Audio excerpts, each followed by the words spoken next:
Gordon was my brother. Being the firstborn of six, he was given a sizable amount of responsibility at a very young age.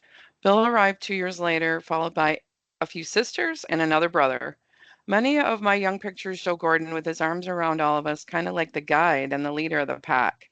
As I grew older, Gordon educated me about some of the dangers around us that I wasn't aware of when I was young. There were times Gordon would hide my siblings in the bathroom, bracing the door while my mom was being beaten by my father while she was still pregnant with me. There were many fights, and Gord would coach mom to not antagonize or engage just to keep her safe. He grew up fast. In 1968, we left Boise, Idaho for Grand Haven, Michigan, which was not an easy transition for Gordon, nor any of us. He had to leave his prized Triumph motorcycle behind, along with all his friends, and adjust to a whole new world around the 14 years of age in Grand Haven, Michigan.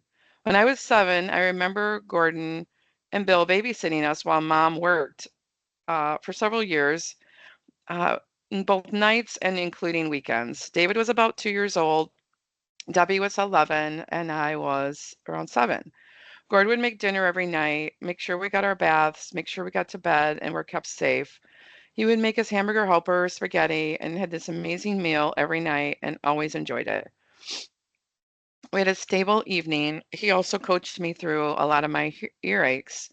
Gord soon went into the Coast Guard Academy and then into the Air Force, serving our country proudly, learning electronics.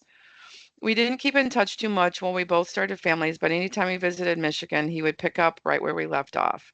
As time passed, our kids grew up. Gord was able to visit more often, and we would sit up late and talk about our kids, the economy, and politics. We didn't agree always on politics, but put our relationship before it and always found a way to move on or talk about what we did agree on, which was a lot.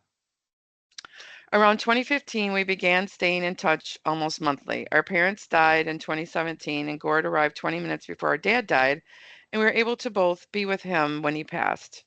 He was also instrumental in settling both of their estates, meticulously going through all the details. I'll be forever grateful for his unwavering support. Gordon introduced me to my grandma Dorothy Stroud around 1988 and showed our family Lake Tahoe, the Redwood Forest, San Francisco, and too many places to mention throughout California and Nevada. When he came to Michigan, we took our pontoon out on Lake Michigan, Torch Lake several times, and enjoyed the water along with Nora and our family. Gordon also came to Michigan and babysat Fletch and Scooby multiple times while we traveled. He was so good to them and had funny stories about feeding them or them watching him eat. He also had a good time hanging out with my husband Mark, with Bill. Every time they visited with our kids and grandkids, they would fix things around the house, including our pontoon and our quad. Gord also helped care for Bill when he had his stroke, when I couldn't break away from work. We also enjoyed watching Gord pick up one, two, three, four, 9 motorcycles and enjoying hearing why he loved a particular bike in a particular town for a particular part that was rare. Every bike had a story. I'm glad Bill and I were able to visit this past winter and spend a few days with Gordon as he battled cancer. He shared how proud he was of the boys as they grew. What I love most about Gordon was he was a good listener. He knew the characters I worked with at Herman Miller and rolled his sleeves up and problem solved with me almost every week. It meant so much to me. I'll continue to talk to him, although I know he can't answer. I'll forever feel his presence. Thank you, Gordon, for contributing to who I am in my entire life. When I arrive on the other side, I know you'll have maps, directions, hold my hand, and guide me in the transfer and the life thereafter. You and you will be in my heart forever. Mark and I love you to pieces. I love you. Rest in peace.